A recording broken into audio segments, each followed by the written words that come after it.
Hi everyone, I'm Alan and welcome to the Rawlo report. So in today's video I wanted to take a look at the recent stock market crash that has taken place in Russia.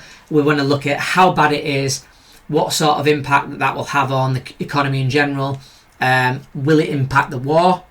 Will it impact Vladimir Putin? So we'll start by taking a look at the actual crash itself and how much the stock market's fallen by, and then we will go into some specifics around Russia.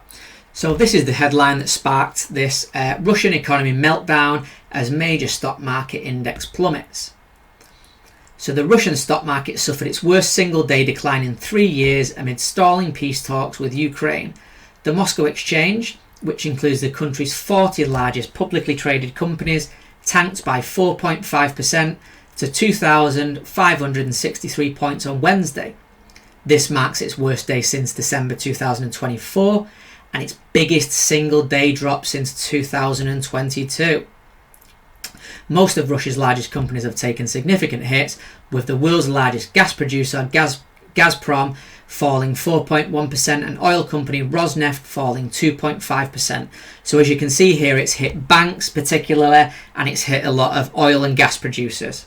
So it's probably a good idea now to take a look at Russia in general and how they're doing as a nation to understand the impact of this. So as of January 2025, Russia's national government debt reached approximately $291.7 billion. Now, what does that really mean? Overall, the debt to GDP is projected to be around about 19%. So that means as a percentage, it is an extremely healthy country.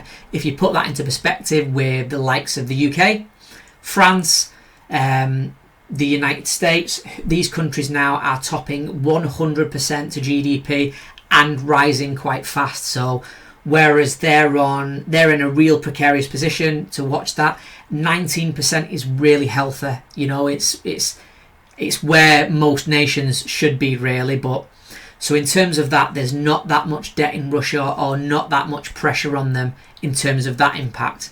Now, I also wanted to take a look at this. So this is about Vladimir Putin and the political system. So as it stands, Vladimir Putin, he can stay in power until 2030. So that's his term that he's already serving.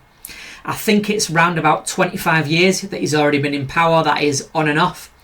But overall, you know, he's seen 25 years. So he's a very experienced leader.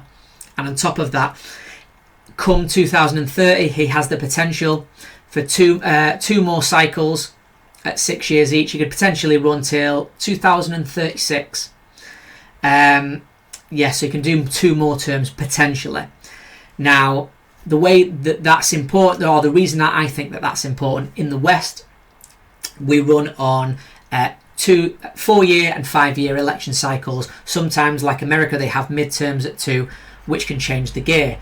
Now, the reason that that's important, what that means is Russia can set out a very big strategic path of the things that it wants to do, and more importantly, it can set about on these objectives. Where in, say, I'll use the UK as an example, we have this 5-year that we're on, and I would imagine it looks to me that Reform are going to win come the next election. They will look to do most of the stuff that Labour implement now.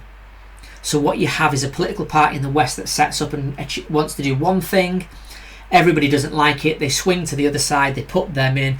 They do things that they don't like. And we tend to have this pendulum effect in the West where we swing from one party to the next, not really achieving anything. And that's one of the major downsides in terms of living in the West. The election cycle means that our leadership, they don't have to particularly put together a long-term vision for how they think things are going to be. They only have to think about their term that they're in, and then if they want to get re-elected, they really have to ramp up their propaganda campaign in the final year in the run-up to the election. Whereas Vladimir Putin, he doesn't have to worry about that, so he already has till 2030 as a minimum. And I would hope, along with everybody else, that in some way, shape or form, that this war is wrapped up by 2030. Hopefully this isn't one of them really, really long, protracted, long-winded wars. It's already gone on long enough, in most people's opinions. But the point being is that he's under no political pressure to change tact. So things like a stock market crash, things like this war, they don't take that much of a toll on people like Putin, whereas it would in the West. I mean, we all watched in the UK as Theresa May was kicked out of office for the bond markets throwing a bit of a wobbler around her fiscal plan. That's how easy it is, essentially, to destroy a government in the West, whereas that Putin and Russia, they kind of insulate from that the way they're set up. I think personally that's quite important, and I wanted to cover that. So let's take a look at something else. So also, Russia's budget deficit is, I'm not even going to bother the rubles, because who even knows what rubles are really in terms of, we'll talk in a dollar impact because everybody can understand that.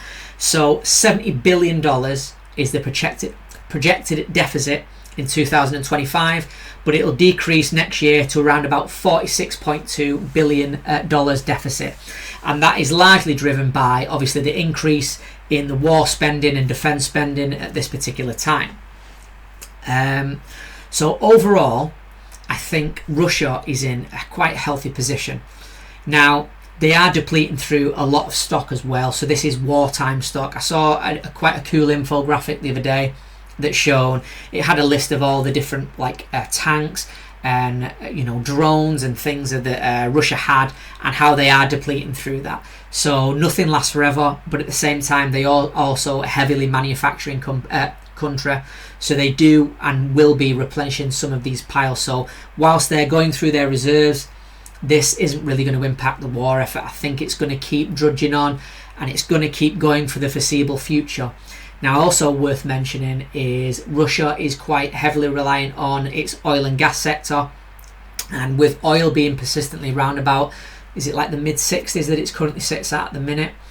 That's quite low for oil, so obviously their oil revenue has been impacted quite a lot, and obviously the sanctions, eventually they start to take their time, and there's so many sanctions on Russia that we are seeing this feed into their actual economy. There is a bit of a war burnout in Russia as it takes overall toll.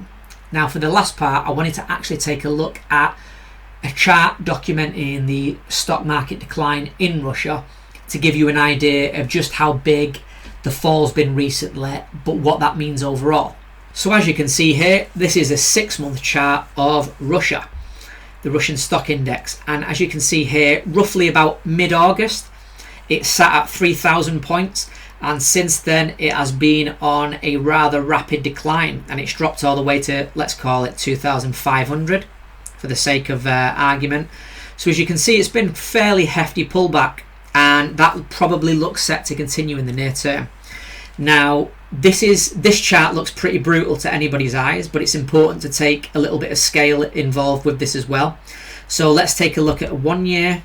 As you can see, there have been bigger pullbacks. Let's take a look at 5 year. I mean, that one was really brutal in 2022.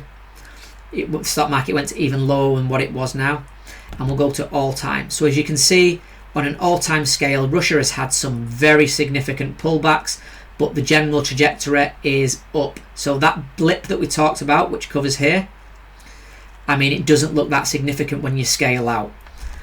So overall, I think that whilst in the short term this is a very significant pullback, and it quite literally could be set to continue for the coming weeks and even months, which is never fun for anybody. Nobody likes to have 30, 40, 50% pullbacks in your stock market and an economy that's weakening. However, on the grander scale of things, I don't think this particular crash, as it stands, is that big of a problem. I don't think it's going to stop the war. Unfortunately, I would like to see an end to the war for both sides' sakes. It's been no good for anyone. I don't think that it's going to hit Putin's chances of re-election, because I think this will probably be wrapped up in some way, shape or form by 2030. So he doesn't really have that political pressure for him to change course or do something drastic. There isn't really that type of pressure in Russia, unfortunately, to change this. Now, I am familiar at the minute that there's a lot of Russian videos on YouTube, and I've noticed the ones that get the biggest views are the ones that essentially attack Russia and say that Russia is literally falling apart at the seams any day now. Financial collapse, Armageddon. Vladimir Putin's going to be out of power, and they tend to get big views, and it's easy to understand why. People view that as Russia is the bad guy, and that he's been in this war, and it should cease to end. Now, the problem with that is it's probably not going to end. So I'm a realist, and I know people will bash me in the comments for this, but I like to talk real. So I'm not one to give you a random story about how this crash means that Russia's game over there, it's end of Russia. But I will give you what I think is going to happen. I think this war will probably be wrapped up in, I'd say, 2 or 3 years. I would love for it to be sooner, and I'm sure many of you would, but I think this is going to be one of them wars of attrition until one country's ground down. This is kind of trench to trench fighting, day by day, very slow movement, and it's going to be one of them wars, unfortunately. It appears to be that way, and it looks like it will continue. Now, I would love this war to end, but I don't think that this stock market crash will lead to that. I also don't think that this stock market crash will end Putin's reign either. But I do think, given that Russia is one of the only nations at the minute whose stock market looks like this, there's not many nations out there that are witnessing their stock market tumble as fast and as far as Putin. So it's definitely worth keeping an eye on, because obviously no matter what you set up, your political spectrum set up, economic pain is economic pain. A falling stock market is a falling stock market, and these things do take their toll on a nation. So they're definitely worth keeping tabs on. It's definitely worth keeping an eye on Russia for this and what precedes it, what happens in the coming months, because it could very well impact Russia on a larger scale. But I think for now, Russia is relatively safe. There's no real short-term impact. Whilst they have suffered a significant drawback, I don't think that this will upset Russia that much, unfortunately, guys. So let's keep an eye on it. If you enjoyed today's video, guys, please like, share and subscribe. Maybe leave me a comment on what you think, and I will see you in the next video. Thank you for watching.